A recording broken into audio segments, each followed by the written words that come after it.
maravillosos no están ligados forzosamente a lo bucólico.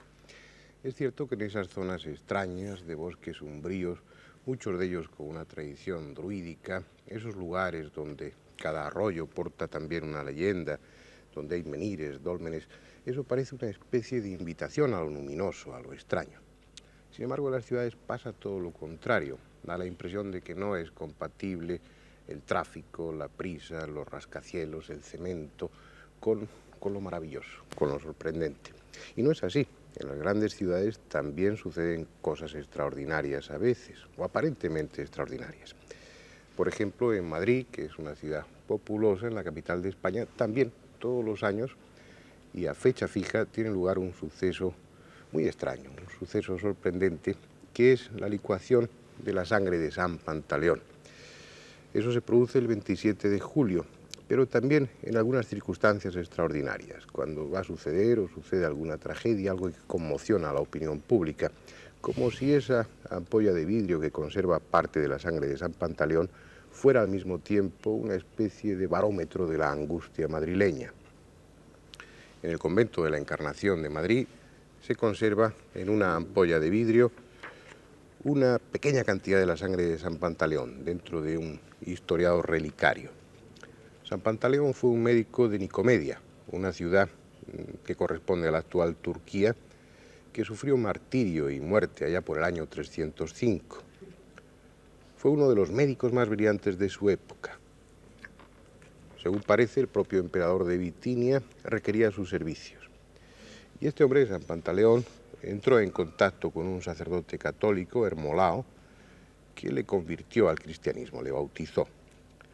La tradición asegura que ya en vida Pantaleón era un médico que realizaba curaciones prodigiosas, que escapaban a lo natural. Murió durante la persecución de Galerio Massimiano y su cuerpo fue recogido por unos fieles y enterrado en la casa de campo de un profesor de ciencias llamado Adamantino. Y también alguien recogió parte de su sangre. Inmediatamente le fueron atribuidos todo tipo de milagros y rápidamente empezaron a construirse templos en su honor. Y luego sucedió eso que sucede con tantos y tantos santos, esa desmembración de su cuerpo. Cada ciudad quería tener alguna porción de su anatomía y de esta forma tan macabra sus restos se desparramaron generosamente por toda Europa. En Lucca, por ejemplo, hay una parte del santo. En Venecia se guarda un brazo en la Basílica de San Marcos y en la iglesia de San Simeón. También en Venecia se conserva un pie, una tibia, un dedo y parte de un brazo. Su cráneo, en trozos, naturalmente, está repartido en varios templos de Italia. En Pamplona, aquí en España, se guarda uno de sus huesos. Su sangre también, igual que esta que se conserva en el convento de la Encarnación de Madrid, está repartida por muchos lugares, especialmente en Italia. La que se conserva en Madrid procede seguramente de Italia y llegó a la capital a principios del siglo XVII. Al menos es esa una de las hipótesis, y yo creo que la más generalizada. El 27 de julio se celebra la festividad de este santo y ese día su sangre, que todo el año es una bola reseca, se licúa y toma la apariencia de sangre fresca. También se afirma, y de ello hay testimonios abundantes, que cuando sucede algo trágico o trascendente, igualmente la sangre se licúa. Sangre de San Pantaleón no la hay solamente aquí, como les decía antes, está repartida por muchos lugares, fundamentalmente en Italia.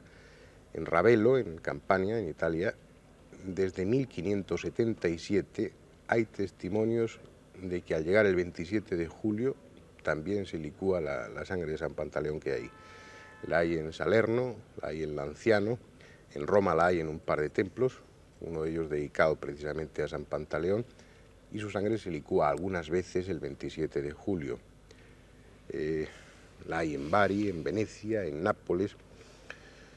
¿Y el por qué? ¿Qué razones hay para este culto a San Pantaleón? Realmente es difícil establecerlo.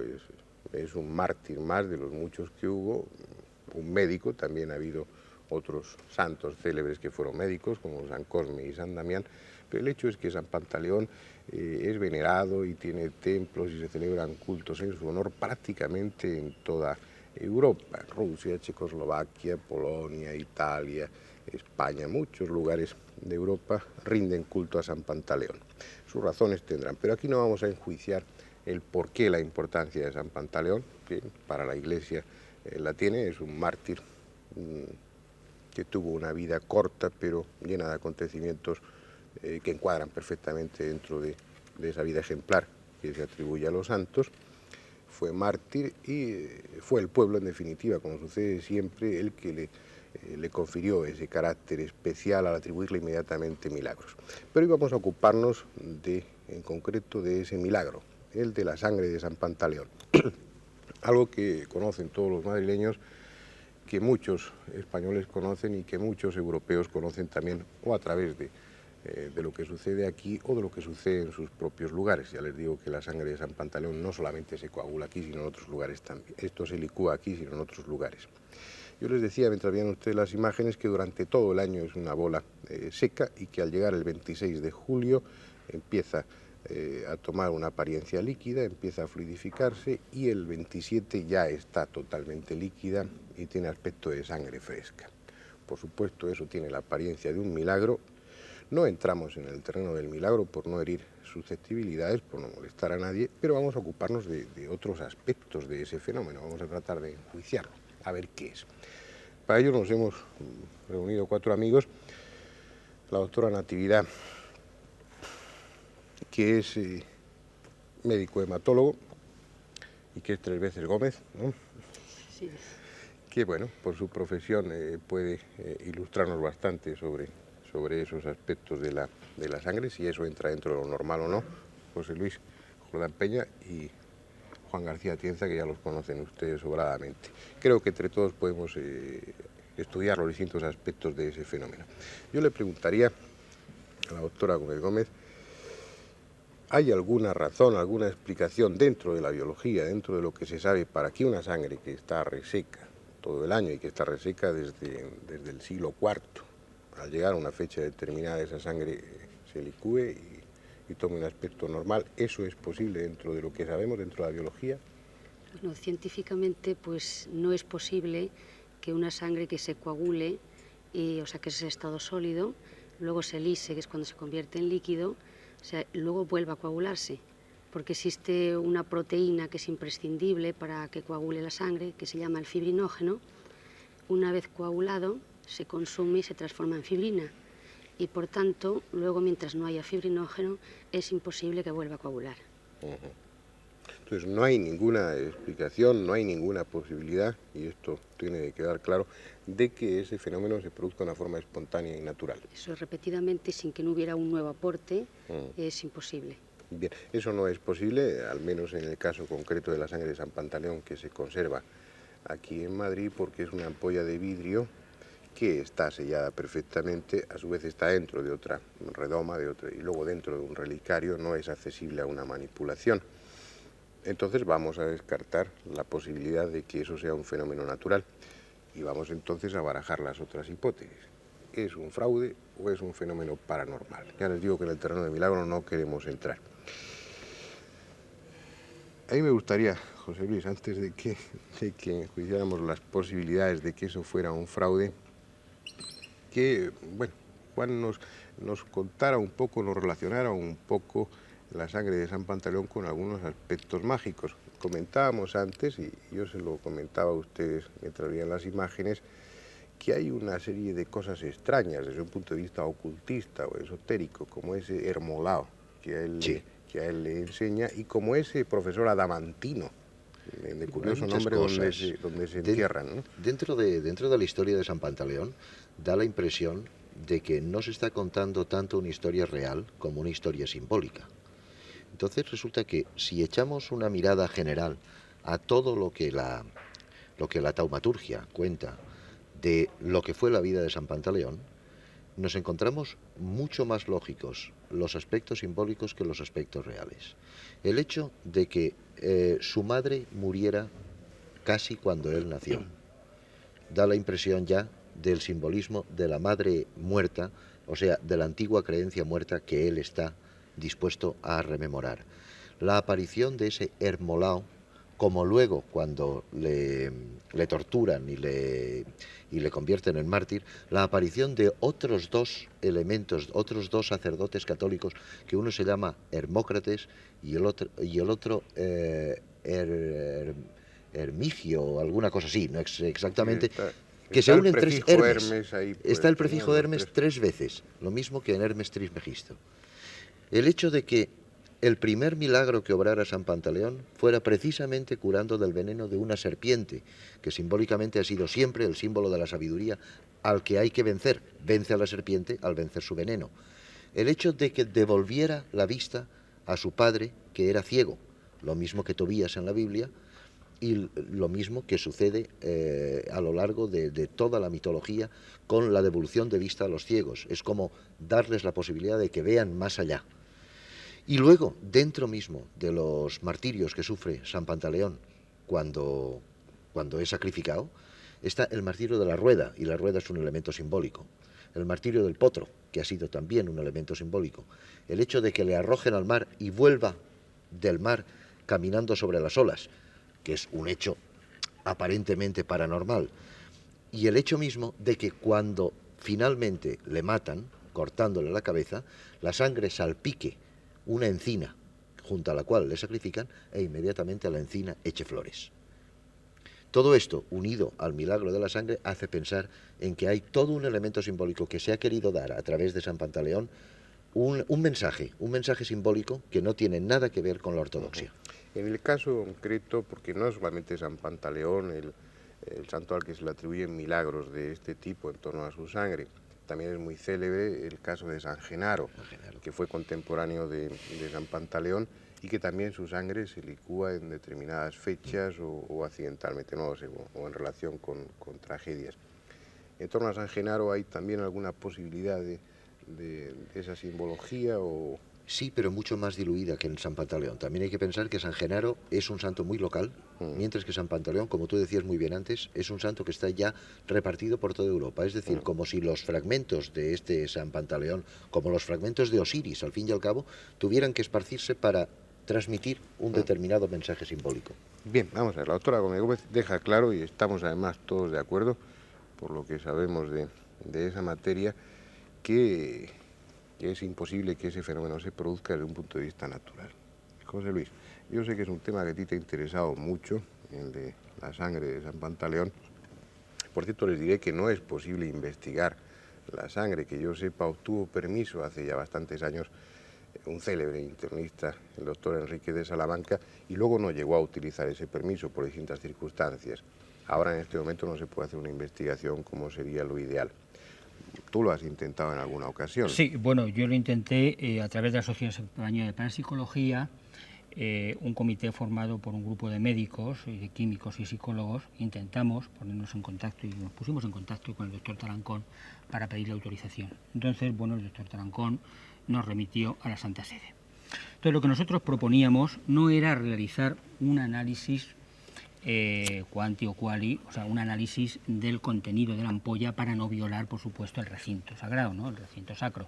Entonces, hoy día existen procedimientos, bueno, procedimientos ya muy antiguos, pero que permiten el análisis de los componentes químicos, es decir, de las moléculas que están en el interior de la ampolla, sin necesidad de violar esta. O sea, un método habitual es la espectroscopia, si se trata simplemente de dirigir un rayo de luz, ese rayo de luz atraviesa la lámina líquida, y entonces aparecen, después de pasar por un prisma de vidrio, aparecen una serie de rayas, aparecen una serie de bandas características, bandas que se llaman bandas de absorción, características de las moléculas. Es decir, que a través de la espectroscopia se podría, exactamente, sin se podría tocar determinar, pero la cuidado, sangre, lo que nosotros postulamos no es tanto descubrir, por ejemplo, la presencia de hemoglobina o del grupo hemo o de cualquiera de los pirroles que lo componen, porque se supone realmente que la sangre, cuando ha pasado tanto tiempo, las proteínas se han degenerado, se han degradado en sus componentes básicos, en aminoácidos, en fin, el problema es muy complejo. Ya no queda agua, se supone realmente que se ha deshidratado,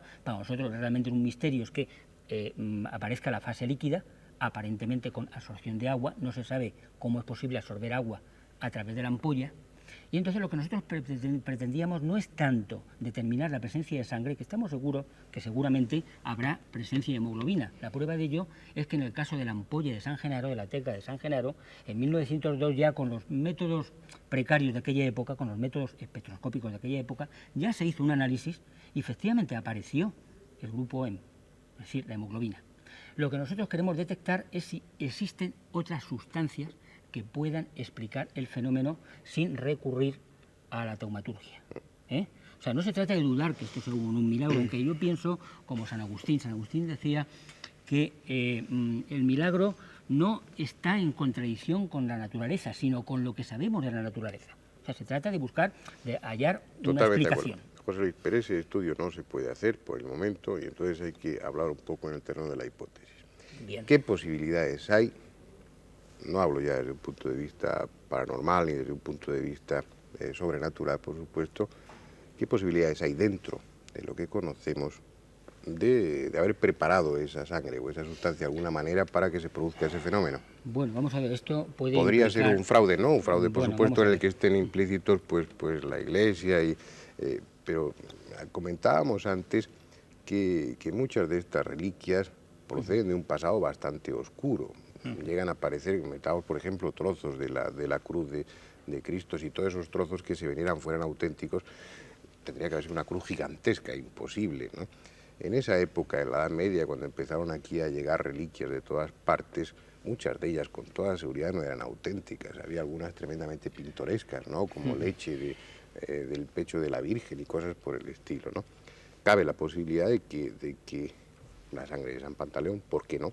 Su llegada aquí a España no está clara. Vamos a analizar eso. Yo, en una investigación que realicé en la Biblioteca Nacional, encontré un códice donde se transcribe un producto, es decir, un compuesto, una mezcla, cuyo comportamiento físico sigue los mismos patrones que la sangre de San Pantaleón.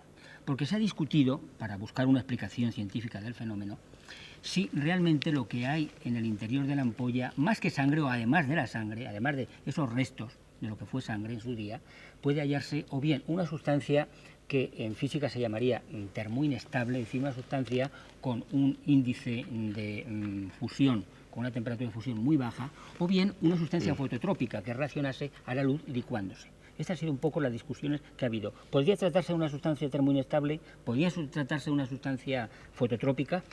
¿Podría tratarse de una sustancia que reaccione, por ejemplo, a los movimientos mecánicos produciendo licuación? Eso está más o menos claro. Entonces, sí tenemos un modelo de lo que puede ser un compuesto que se comporta con los mismos patrones que la sangre de San Pantaleón. Yo no voy a revelar ahora la composición porque esto, por supuesto, no demuestra, ni mucho menos, no demostraría que la sangre de Pantaleón sea fraudulenta. Estamos hablando de pura hipótesis, estamos tratando de explicar unos hechos aparentemente inexplicables. Pues, este compuesto, esta mezcla, tiene un componente cuyo espectro, es decir, cuyo espectro de absorción podíamos determinar, en cuyo caso la sangre de San Pantaleón correspondería a ese patrón. Esto es lo que queremos determinar. Pero efectivamente existen algunas sustancias cuyo comportamiento es análogo al de la sangre de San Pantaleón. Sí, sustancias que con una temperatura relativamente baja se mantienen sólidas, pero que al aumentar la temperatura... Bueno, yo voy a poner un ejemplo de esto. Hay un metal, bueno, más que un metal es una aleación, el metal de Wood, que tiene un punto de fusión tan bajo que en estado natural lo podríamos poner sobre esta mesa y aparece sólido, como el plomo, o como el cromo o el hierro. Pero en el momento que lo coges con la mano, la temperatura corporal, 37 grados aproximadamente, ya es superior al punto de fusión y entonces esta se licúa. O sea, se convierte en una sustancia como mercurio. Cuidado, no quiere decir que esto sea exactamente esa sustancia, se trataría de una sustancia que se comportaría...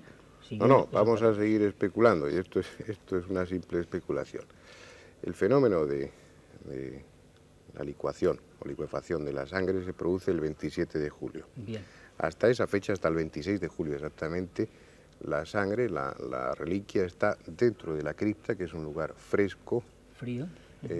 Y después se saca a la iglesia el día 26, en una época en la que habitualmente hace bastante calor, el 26 de julio.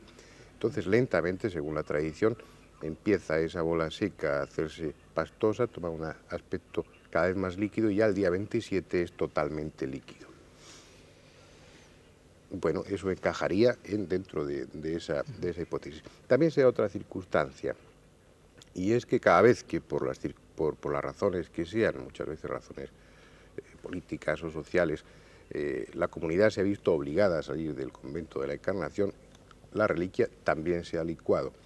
Eso se interpreta como si participara en esa angustia, en ese quebranto moral que significa el verse obligados a abandonar la comunidad, pero también podría encajar dentro de esa hipótesis. Al abandonar nuevamente la cripta, esa sangre en apariencia también puede licuarse.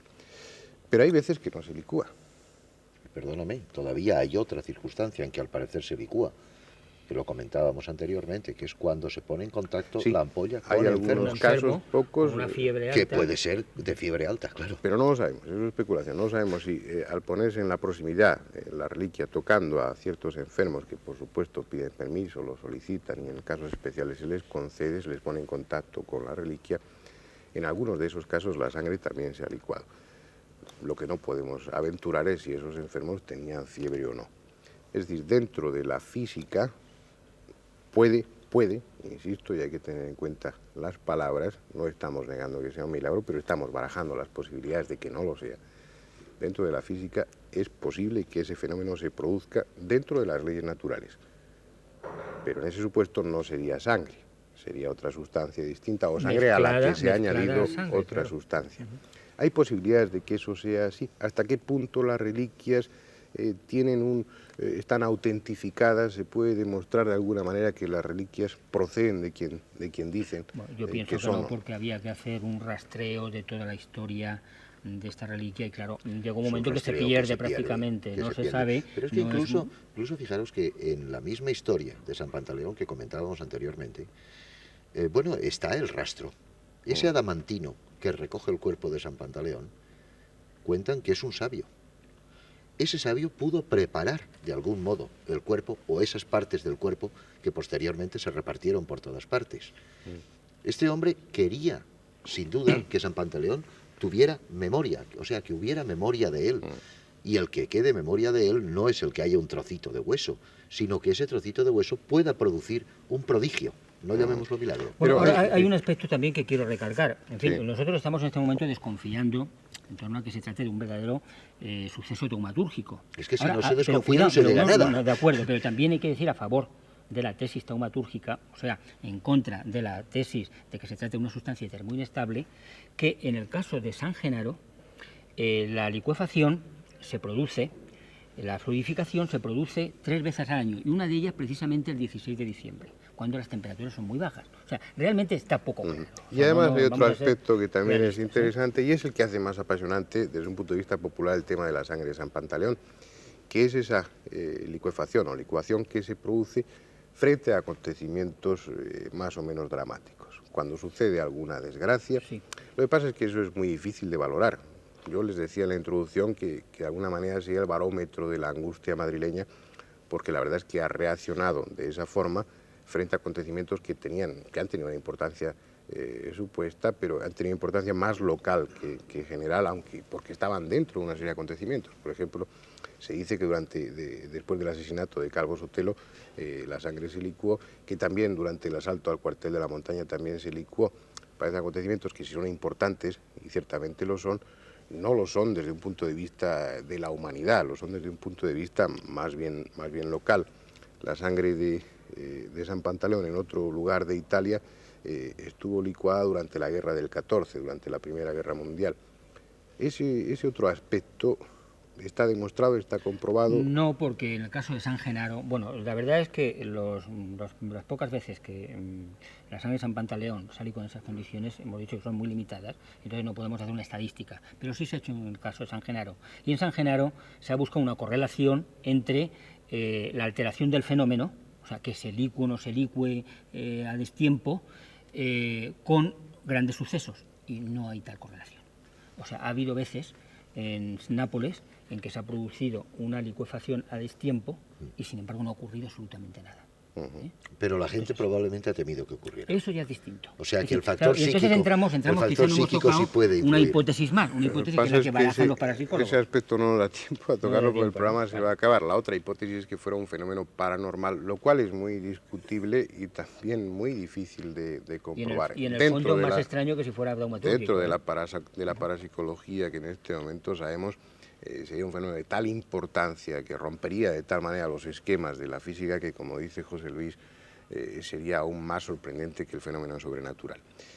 Bien, está expuesto el tema, está planteada la posibilidad de que la sangre de San Pantaleón no sea sangre o no sea solamente sangre, sino que tenga algún aditivo, que lo hay, que sea termoinestable y que en determinadas circunstancias produzca esa licuación.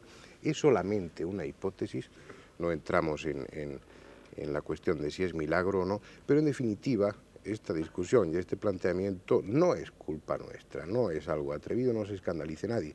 La razón está simplemente en que no se ha concedido permiso, cuando nosotros hemos escrito hace unos meses también solicitándolo para hacer una investigación, ni se nos contestó siquiera, y entonces, bueno, es normal que nosotros hagamos preguntas y nos planteemos las cuestiones.